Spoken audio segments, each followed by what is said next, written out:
10-15 জন একদল মহিলা হুজুরের চারপাশে দাঁড়ানো, হুজুর তাদের মাঝখানে দাঁড়ানো। ওই মহিলাগুলো কারো গায়ে বোরকা নেই। তো হুজুরের অবস্থায় আমি যখন ঢুকলাম, 4-5 জন আমরা একসাথে ঢুকছি, তো আমাদেরকে দেখে উনি কিছুটা বিব্রত হলো। সেবরা খাইয়া ওঠে না, বেশি চমকে উঠছে, একটু বিব্রত হয়েছে। তারপর উনি বলছে, সরো সরাই, তোমরা সরো, তোমরা সরো। ওদেরকে সরাইয়া দিচ্ছে। তারপরে এবার আমরা মুসাফা করলাম, হুজুর বিদায় নিয়ে স্টেজে চলে গেল। হুজুরকে আমি দেখে অবাক হলাম, লাল দাড়ি, বয়স হবে 60-70, কি দারুণ চেহারা, হাতে একটা বাঁকা সোনালী কালারের হাত লাঠি, মাথায় সাদা পাগড়ি, এক কথায় অভাবনীয়।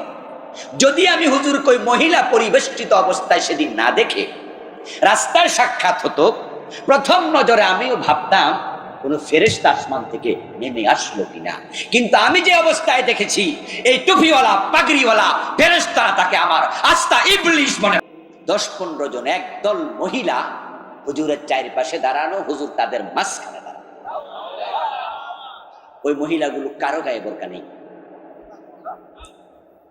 তো হুজুরের অবস্থায় আমি যখন ঢুকলাম, 4-5 জন আমরা একসাথে ঢুকছি, তো আমাদেরকে দেখে উনি কিছুটা বিব্রত হলো। সেবরা খাইয়া ওঠে না, বেশি চমকে উঠছে, একটু বিব্রত হয়েছে। তারপর উনি বলছে, সরো সরাই, তোমরা সরো, তোমরা সরো। ওদেরকে সরাইয়া দিচ্ছে। তারপরে এবার আমরা মুসাফা করলাম, হুজুর বিদায় নিয়ে স্টেজে চলে গেল।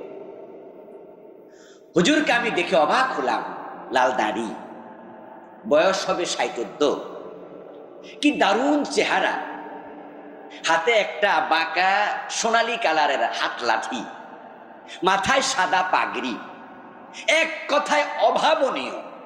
যদি আমি হুজুর কই মহিলা পরিবেষ্টিত অবস্থায় সেদিন না দেখে রাস্তায় সাক্ষাৎ হতো, প্রথম নজরে আমিও ভাবতাম কোন ফেরেশতা আসমান থেকে নেমে আসলো কিনা। কিন্তু আমি যে অবস্থায় দেখেছি, এই টুপিওয়ালা পাগড়িওয়ালা ফেরেশতারা, তাকে আমার আস্তা ইবলিশ মনে হয়েছে, ধোঁকাবাজ দুষ্ট শয়তান মনে হয়েছে, যে এটা মানুষের ঈমান কেড়ে নেবে। আমার প্রিয় ভাইয়ারা, তারপরে এবার শুনুন, উনি গেলেন স্টেজে ওয়াজ করতে। এবার আমি ঘর থেকে ওনার আলোচনা শুনতে পাচ্ছি। যেমন আমি আজকে মাহফিল আসছি এখানে 9টার পর। তখন আবু নসর আশরাফি ভাই ওয়াজ মাত্র শুরু করছে। তো ঘরে বসে বসে আমি, উনি সূরা কাহাফ থেকে ওয়াজ করছে না, লম্বা ওয়াজ করছে, আমি ওনার ওয়াজগুলো শুনেছি। আওয়াজ যেহেতু কান্দে যায়, ওই পীর সাহেবের ওয়াজ আমার কানে আসতেছে। পীর সাহেব হুজুর ওয়াজ শুরু করলো। ওয়াজের মাঝে উনি বলতেছে, রাসূলুল্লাহর প্রশংসা করছে, আল্লাহর হাবিব সাল্লাল্লাহু আলাইহি সাল্লামের জীবনী নিয়ে কিছু কথা বলছে। বলতে গিয়ে তিনি আবার বলতেছে যে আমাদের নবী যখন মায়ের পেট থেকে দুনিয়া আসেন, অন্য সাধারণ মানুষের মতো আসেন নাই, তিনি নাভি দিয়া বেরোছে। কি শ্রোতা পাইলাম রে! উনার শ্রোতারা কইছে সুবহানাল্লাহ, আর আপনারা কইছেন এটা আস্তাগফিরুল্লাহর জায়গা। উনি বলতেছে যে মায়ের সাধারণ জায়গা দিয়ে আসে নাই, আমরা যারা আসি, আমরা আসি লজ্জাস্থান দিয়া, উনি রাসূল আসছে নাভি দিয়া। আচ্ছা, এরপর এবার বলতেছে আসার সময় রাসূলের গায়ে পাঞ্জাবি ছিল। আমি ওখানে বসে জিব্বা কামড়ায়, আর আমার সাথে 2-3 জন বসে আছে, ওরা বললাম যে ফাইজমাটা কই, এটা যে কইল না। রাসূলের গায়ে নাকি পাঞ্জাবি ছিল মায়ের পেট থেকে যখন আসে।